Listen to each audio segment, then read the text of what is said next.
జై శ్రీమన్నారాయణ. శ్రీ వెంకటేశ్వర వజ్రకవచ స్తోత్రం.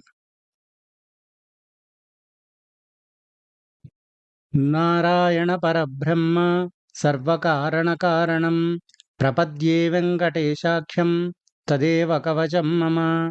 సహస్రశీర్షా పురుషో వెంకటేశः శిరోవతు. ప్రాణేశः ప్రాణనిలయः ప్రాణం రక్షతు మే హరిః. ఆకాశరాట్ సుతానాథ ఆత్మానం మే సదావతు. దేవదేవోత్తమః పాయాద్ దేహం మే వెంకటేశ్వరः. सर्वत्र सर्वकार्येषु मंगाम्बाजानिरीश्वरः. पालयेन्मामकं कर्म साफल्यं नः प्रयच्छतु. य एतद्वज्रकवचमभेद्यं वेङ्कटेश्वरः. सायं प्रातः पठेन्नित्यं मृत्युः तरति निर्भयः. नारायण परब्रह्म सर्वकारणकारणं प्रपद्ये वेङ्कटेशाख्यं तदेव कवचं मम.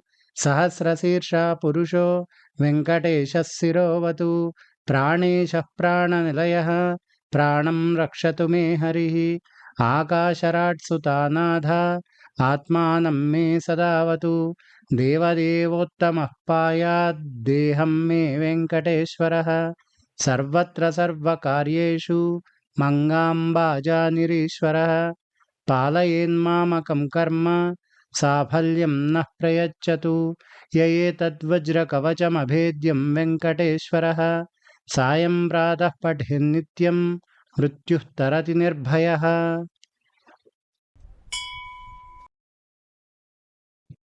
नारायण परब्रह्म सर्वकारणकारणं प्रपद्ये वेङ्कटेशाख्यं तदेव कवचं मम. सहस्रशीर्षा पुरुषो वेङ्कटेशः शिरोवतु. प्राणेशः प्राणनिलयः प्राणं रक्षतु मे हरिः. आकाशराट् सुतानाथ आत्मानं मे सदावतु. देवदेवोत्तमः पायाद् देहं मे वेङ्कटेश्वरः. सर्वत्र सर्वकार्येषु मंगाम्बाजानिरीश्वरः. पालयेन्मामकं कर्म साफल्यं नः प्रयच्छतु. य एतद्वज्रकवचमभेद्यं वेङ्कटेश्वरः. सायं प्रातः पठेन्नित्यं मृत्युः तरति निर्भयः.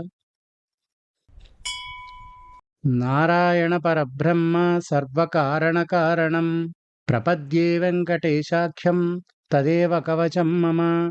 सहस्रशीर्षा पुरुषो वेङ्कटेशः शिरोवतु. प्राणेशः प्राणनिलयः प्राणं रक्षतु मे हरिः. आकाशराट् सुतानाथ आत्मानं मे सदावतु. देवदेवोत्तमः पायाद् देहं मे वेङ्कटेश्वरः. सर्वत्र सर्वकार्येषु मंगाम्बाजानिरीश्वरः. पालयेन्मामकं कर्म साफल्यं नः प्रयच्छतु. य एतद्वज्रकवचमभेद्यं वेङ्कटेश्वरः. सायं प्रातः पठेन्नित्यं मृत्युः तरति निर्भयः. नारायण परब्रह्म सर्वकारणकारणं प्रपद्ये वेङ्कटेशाख्यं तदेव कवचं मम. सहस्रशीर्षा पुरुषो वेङ्कटेशः शिरोवतु. प्राणेशः प्राणनिलयः प्राणं रक्षतु मे हरिः. आकाशराट् सुतानाथ आत्मानं मे सदावतु. देवदेवोत्तमः पायाद् देहं मे वेङ्कटेश्वरः.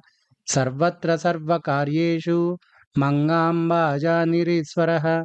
पालयेन्मामकं कर्म साफल्यं नः प्रयच्छतु. य एतद्वज्रकवचमभेद्यं वेङ्कटेश्वरः. सायं प्रातः पठेन्नित्यं मृत्युः तरति निर्भयः. नारायण परब्रह्म सर्वकारणकारणं प्रपद्ये वेङ्कटेशाख्यं तदेव कवचं मम. सहस्रशीर्षा पुरुषो वेङ्कटेशः शिरोवतु. प्राणेशः प्राणनिलयः प्राणं रक्षतु मे हरिः. आकाशराट् सुतानाथ आत्मानं मे सदावतु. देवदेवोत्तमः पायाद् देहं मे वेङ्कटेश्वरः. सर्वत्र सर्वकार्येषु मंगाम्बाजानिरीश्वरः. पालयेन्मामकं कर्म साफल्यं नः प्रयच्छतु। य एतद्वज्रकवचमभेद्यं वेङ्कटेश्वरः सायं प्रातः पठेन्नित्यं मृत्युः तरति निर्भयः। नारायणपरब्रह्म सर्वकारणकारणं प्रपद्ये वेङ्कटेशाख्यं तदेव कवचं मम। सहस्रशीर्षा पुरुषो वेङ्कटेशः शिरोवतु। प्राणेशः प्राणनिलयः प्राणं रक्षतु मे हरिः। आकाशराट्सुतानाथ आत्मानं मे सदावतु। देवदेवोत्तमः पायाद्देहं मे वेङ्कटेश्वरः। सर्वत्र सर्वकार्येषु मङ्गाम्बाजानिरीश्वरः। पालयेन्मामकं कर्म साफल्यं नः प्रयच्छतु। य एतद्वज्रकवचमभेद्यं वेङ्कटेश्वरः सायं प्रातः पठेन्नित्यं मृत्युः तरति निर्भयः। नारायणपरब्रह्म सर्वकारणकारणं प्रपद्ये वेङ्कटेशाख्यं तदेव कवचं मम। सहस्रशीर्षा पुरुषो वेङ्कटेशः शिरोवतु। प्राणेशः प्राणनिलयः प्राणं रक्षतु मे हरिः। आकाशराट्सुतानाथ आत्मानं मे सदावतु। देवदेवोत्तमः पायाद्देहं मे वेङ्कटेश्वरः। सर्वत्र सर्वकार्येषु मङ्गाम्बाजानिरीश्वरः। पालयेन्मामकं कर्म साफल्यं नः प्रयच्छतु। य एतद्वज्रकवचमभेद्यं वेङ्कटेश्वरः सायं प्रातः पठेन्नित्यं मृत्युः तरति निर्भयः। नारायणपरब्रह्म सर्वकारणकारणं प्रपद्ये वेङ्कटेशाख्यं तदेव कवचं मम। सहस्रशीर्षा पुरुषो वेङ्कटेशः शिरोवतु। प्राणेशः प्राणनिलयः प्राणं रक्षतु मे हरिः। आकाशराट्सुतानाथ आत्मानं मे सदावतु। देवदेवोत्तमः पायाद्देहं मे वेङ्कटेश्वरः। सर्वत्र सर्वकार्येषु मङ्गाम्बाजानिरीश्वरः। पालयेन्मामकं कर्म साफल्यं नः प्रयच्छतु। य एतद्वज्रकवचमभेद्यं वेङ्कटेश्वरः सायं प्रातः पठेन्नित्यं मृत्युः तरति निर्भयः। नारायणपरब्रह्म सर्वकारणकारणं प्रपद्ये वेङ्कटेशाख्यं तदेव कवचं मम। सहस्रशीर्षा पुरुषो वेङ्कटेशः शिरोवतु।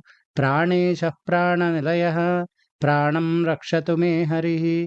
आकाशराट्सुतानाथ आत्मानं मे सदावतु। देवदेवोत्तमः पायाद्देहं मे वेङ्कटेश्वरः।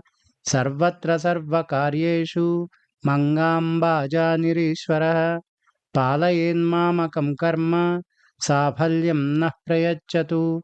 य एतद्वज्रकवचमभेद्यं वेङ्कटेश्वरः सायं प्रातः पठेन्नित्यं मृत्युः तरति निर्भयः। नारायणपरब्रह्म सर्वकारणकारणं प्रपद्ये वेङ्कटेशाख्यं तदेव कवचं मम। सहस्रशीर्षा पुरुषो वेङ्कटेशः शिरोवतु। प्राणेशः प्राणनिलयः प्राणं रक्षतु मे हरिः। आकाशराट्सुतानाथ आत्मानं मे सदावतु। देवदेवोत्तमः पायाद्देहं मे वेङ्कटेश्वरः। सर्वत्र सर्वकार्येषु मङ्गाम्बाजानिरीश्वरः। पालयेन्मामकं कर्म साफल्यं नः प्रयच्छतु। य एतद्वज्रकवचमभेद्यं वेङ्कटेश्वरः सायं प्रातः पठेन्नित्यं मृत्युः तरति निर्भयः।